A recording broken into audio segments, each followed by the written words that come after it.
Today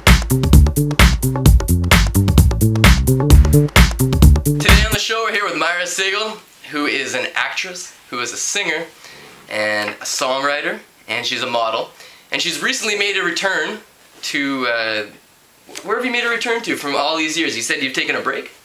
I did. I actually quit show business in 1979. I returned back into show business in 2007, which was a very big career change for me. I'd lost my husband in 2005. Yep. And when I picked up the pieces of my life to, rejoin the world again, I didn't really like what I saw. Yeah. Was in a lousy job for 13 years, overworked, underpaid, famous saying. Yeah, yeah. I was overweight. I didn't like to take pictures. I didn't even like to look in the mirror because I didn't look like me anymore. Okay. And I said, there's got to be more to life than this. I was 48 years old at the time. And so I told basically my boss to take this job and shove it. Nice. I joined Weight Watchers. That was probably about 3.5 years ago. I lost 60 pounds. And in 2007 I went back into show business. I was always a jazz blues singer. Yep. A songwriter, composer. That's who I am. It's my first love, my only love. But I had this idea that if I diversified into acting and modeling, that I'd get more exposure as a singer. I got more exposure. I didn't really expect that I would be successful, but I'm a pretty popular model. And an up-and-coming actress. And I know, and you have a role coming up. Is it in October or November? Yeah. October 15th at 7 o'clock on Channel D. It's a show called Homicide, okay. Which basically is all the stories that you see are true. Yep. What's very significant about the show is that there are stories of murder from Quebec. Mm. So these are our stories. Mm-hmm. The episode will be shown, as I said, Channel D, October 15th at 7 o'clock. And that's the French channel, Canal D, right? Yeah. I play an investigator in the murder of a teenage girl.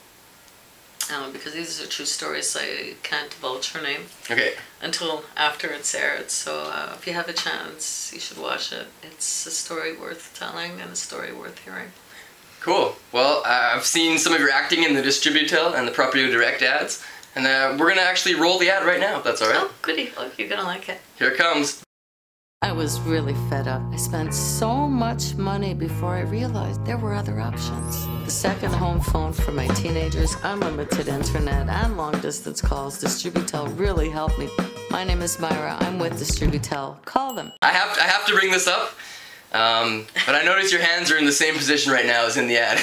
which is great, because it was good acting. You're actually playing your own character there, so you build up. We started talking about Distributel, that's funny. Yeah? Okay. Just save money on long distance. No, but that's okay. You keep your hands out naturally. I just had to bring it up. Oh, that's hysterical.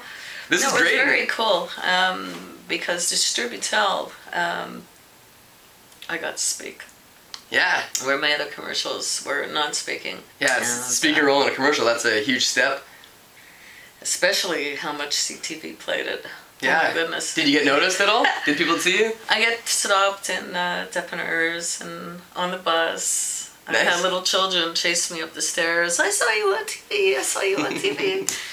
So it was very, very cool. I mean, it was just a decision that I didn't like my life where I found myself in, and I chose to do something about it. And people said to me, Myra, because I've been working in offices for over 30 years, sales and administration, bilingual, computer friendly. So, but I wasn't happy. Basically, I was just like a little worker and thinking that this is the only way that I'd be accepted by society, because I've always been a little bit different, a bit of a black sheep, Yeah. But when I lost my husband, and it just made me look at everything and realize, so I looked into my heart, what I always wanted to do on my one days, on my Sundays, and right now, There's my distributor hand. Well, today you can say you've been on a talk show in a garage in Montreal, which is, not everyone can say that. Ooh, hey, no, it's my first talk show. This is history in the making, ladies and gentlemen. You saw me here first. I'm more than happy to help make that happen. And I find it fascinating that your true love was jazz blues singer, but on the road to getting more exposure for that, you went through this sort of sidetrack. It's a neat adventure. And later on, we're going to hear some of your singing, I hope. Absolutely. I found a microphone today. You don't have to ask me twice. Okay. And I find it inspiring. I'm really, genuinely, I think it's an inspiring tale of going out and trying things. And you never know if you don't try, right? Well, this is it. For me, the sky is the limit. I'm living my dreams. I'm having a ball. I'm traveling. You said the sky is the limit. So you want to be everything except for an astronaut, we're assuming. Unless I can sing or act up there. Yeah, I'll go to Mars. You never know, though. They're building the space elevator, so one day the price might get down. Yeah, I'd be an astronaut. I'd be singing, acting astronaut, sure. Okay, well, you've just upped your goal-seeking status. One thing that it's sort of an ongoing thing on the show, we're asking guests on the show if they know who these guys are. Are you familiar with any of these 5 men? My brother sent me this picture. He found it on the internet, and it's been a mystery that we've been really hunting down for 8 years. You gods. Ah, man. They're awfully familiar. Eesh. And I can tell from their clothes it's definitely my era. Yeah? You know, hippie era. I don't know. I think they're 70s are a little bit foggy. Okay. I don't know. Both these guys look familiar. So the top right and the top left, they look familiar. I just automatically thought that they were a musical group, but maybe they're not. They've got that kind of, yeah, they have that look. They have that kind of look. Je ne sais quoi. There's something. You know, but I mean, that certainly does look like Burt Reynolds, but it can't possibly be. You never know. Maybe he's in makeup, yeah. And this guy looks like also an actor. Yeah. But I don't know. We think his shirt says something action, possibly motor action, but no real leads beyond that. No, you see, that was back in the days when you could take, where you could wear clothes that had logos on it. Well, I think we'd like to get into some singing, if that's all right. I have a microphone, we've got the sound hooked up, and we will do our best to give you the stage. And let's clear these chairs out of here. Does that sound good? Okay, so we'll be right back. Yeah. This is a song that's always been known as my theme song since the 70s. It's a song that was written by the Gershwin brothers, a song called Man I Love. It's a bit of a story that goes with this song. My father is a wonderful piano player. He actually plays the equivalent of the late Liberace. And this is a song from his repertoire. He played a lot of piano, me growing up as a child, and often there would be a little girl, that was me, standing beside the piano when he played. And The Man I Love is a song that he played, and when I grew up, recorded it and became my theme song. Well, suffice it to say, it kind of blew my father away just a little bit. Someday he'll come along, the man I love, and he'll be big and strong, the man I love. And when he comes my way, I'll do my best to make him stay.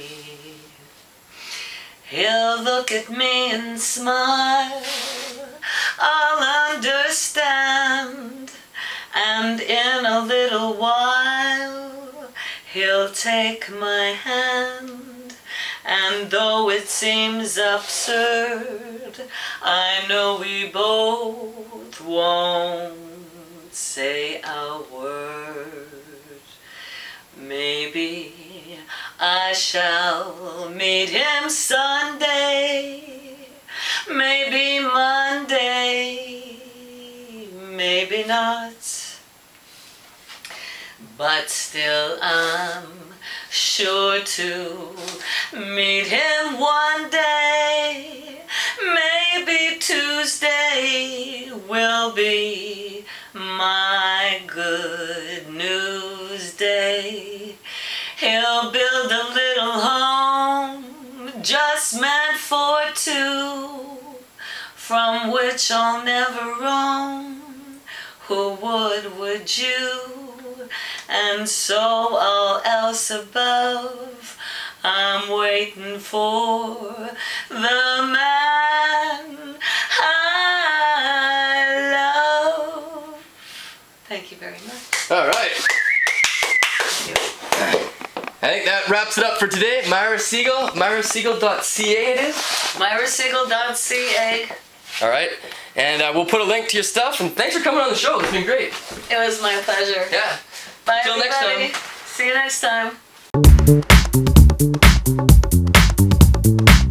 time.